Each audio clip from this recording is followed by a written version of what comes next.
components would be the fact that we had surrendered 13.8 billion, so we needed to be compensated for it. It would include the fact that we would be getting, they would have to give us back the value that we had surrendered. Yeah, over time, and which is what I was asking. We didn't have a specific, we didn't put a specific time, so we'll pay me back in 5 years or 3 years. What I always said was, just give us this compensation package in exchange for this, and it was agreed. First of all, let me get this.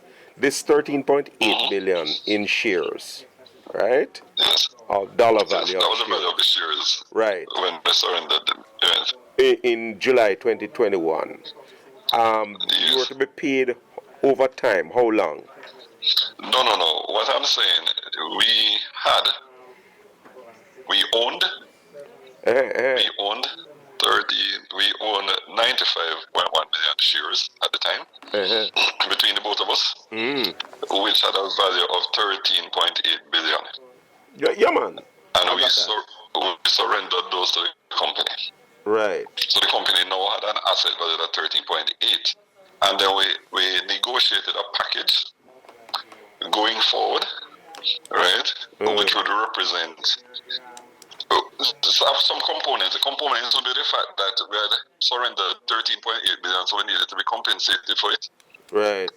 It would include the fact that we would be getting, they would have to give us back the value that we had surrendered. Yeah, over time, and which is what I was asking. We didn't have a specific, we didn't put a specific time, so we'll pay me back in 5 years or 3 years. What I always said was, just give us this compensation package in exchange for this, and it was agreed. Right. So all the point I'm simply making, Neville, is that there's nothing in our compensation that was not approved. Right. That was not negotiated with and approved by the board. Right. That is the simple point. Right. And clearly the board would have seen the value in it at the time when it was negotiated and agreed. So I hear people out there saying, "Oh, these guys make some ripping off the bank and so on." That can't be true. We don't pay ourselves. We don't approve our emoluments. Right. So it is the board that does that. The 95.1 million shares was as a result of stock options that you exercised over time? It was as a result of, some of it was shares that we would have received by way of compensation over time, yes. Yes. That's what it was. Right. Yes. Over how long, yes. Patrick? It's a few years. Uh-huh. I don't want to tell you often, I have to go back and look. Because I don't want to mislead you. All right. You understand? Yeah, man, I understand, Papa. Because there were other shares that we had that was under different arrangements and so on. But this one was under that particular arrangement. Right. So what's to happen now with your compensation package, your severance package? That is what they're saying. We'll go and leave and then we can negotiate that. That's what the board had said. That during this period of 3 weeks, we can negotiate a separation package. But it hasn't been negotiated as yet. So you haven't started negotiating as yet? Well, I wouldn't say we have started. I was saying it hasn't been negotiated as yet. Okay. What of this 13.8 billion now, Patrick? Because, I mean, this was supposed to be settled down and... yeah, man, so one of the reasons why I am not, why you see me keeping quiet, you know, we can't negotiate in the public. I understand. Right? So there's no point. I don't want to get into a discussion about how much is due and what not due, and you understand what I mean? Yeah. To my mind, that is for the negotiating table. Yeah. All right. Yeah. So we'll just say that you declined to comment on that, to say that you don't want to negotiate in public. Yeah, man. I don't think it's appropriate. Or I don't think it is productive either. You and Dennis still in Jamaica? Yeah, man. All right. And one comment I can make for you, Neville, is that, I mean, for me, and I know I can speak for Dennis, it has been a tremendous joy leading this institution. You're right. Over the last 20 years, accomplishing all the great things accomplished, right? Growing the institution, record performance on a consistent basis over a sustained period of time. Not only in terms of financial performance, but also in terms of growth. In terms of the example that we have set for, the example we have set for other Jamaicans, aspire to achieve great things. Exactly. And I can see as well, but as a lot of people may find it strange, right? For me, it has also been quite a journey working with Michael as well. Right. Because what a lot of people don't know, right, or don't remember, and I'll remind you, but I'll remind you that I was the one who actually negotiated the sale of the bank. Yes, I said it to a colleague this prior morning. To joining. I said it to a colleague this morning. But let me say something else to you, Neville, that a lot of people don't know. Because back then, we had time trying to sell the institution coming out of the FinTech era, right? And at the end of the day, we had several failed attempts to sell. Right. And we entered into negotiations at the time with EIC/Michael Leachin, right? Right. And what happened is that the negotiations lasted for probably over a year. And I realized that it wasn't getting much traction, right? Because, his advisors were telling him that he shouldn't buy it, just like several other institutions had refused. And I remember I flew to Canada and I went and saw him. And I told him I didn't want to see him with his advisors, I wanted to see him alone. Yes. And when I met him in the room, Michael, I'm not here to sell you a bank. I am here to sell you a vision of a bank. I said to him, I'm not here to sell you this bank for what it is today. I'm here to sell you this bank for what it can be in the future. And I painted to him my vision of the bank. And after at the end of that, we shook hands and said we'll do the deal.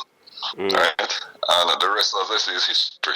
Yeah. Because the truth is that since that time, not only have we realized the vision and the dream that I communicated to him at the time, we have surpassed it in terms of what we have accomplished. Right? But I understand everybody comes to a point in life where sometimes you have to determine, you're going to go and you're going to go sideways. Yeah. Or you're going to go a different way. Yeah. And at the end of the day, whatever the decision is, we just learn to work with it. Yeah. Right? Yeah. The important thing is that we treat each other with dignity and with respect. Right. That we are mindful of, the potential for reputational damage. Yes. In terms of how we conduct these things. Yes. And mindful of the impact it can have on people's families, including young children who, with their colleagues and so on, who are seeing these things and making all kinds of comments and assertions. Right. As they read. Right. Patrick, so I'm saying that. Yeah, man. No, man. I'm telling you what I'm saying. Yes. So I'm saying that I have had a fantastic. I probably started negotiating with Michael in 2001. Right. A fantastic. What is that now? 22 years. Right. 20 years at NCB. 22 years. It's unfortunate that it has had to come to this, but these things happen. And the important thing is that, we resolve all differences with dignity and respect. Yes. I think everybody, including the media, needs to just respect and appreciate that. What now of the future? No. Of the future? I haven't made that determination yet, as you can appreciate. But, I'm sure over in the next few weeks and so on, we'll look at what the options are. Right. And make a decision. Right. And then because not until this, I would be of a similar a situation, Right. But the day, Neville, we're decent people. Yeah, I know that. You know that. You can say that too. Yeah. No, I can't. Really. Yeah. You can say I said that. We're decent people. Yes. We're respectful people, and we're people who are also respected. Right. I know that because the deluge of messages and so on that I receive is just unmanageable. I can't respond to everybody. Yes. At the end of the day, right. The most important thing to us is NCB. We have spent the majority of our careers building this organization. Right? Dennis was always with NCB, right? Or he was no, man, he was at Citibank before. Citibank? He was at Citibank before. Right? So we spent the majority of our careers building this institution. Right? The institution has our DNA. Right? We have demonstrated over many years not just a worker's mindset, but an owner's mindset in terms of how we have engaged with the organization. Right. And because we want the organization to achieve its greatest potential, even if we go in a different direction. Right. We have a lot invested in it. Right. I have to ask you this on the record, Patrick. I have to. Yes. Sure. I understand that the bank is being prepped for sale. The bank? Yes, the bank. Or probably the group. Is being prepped for sale? Yes. No, the group is not being prepped for sale.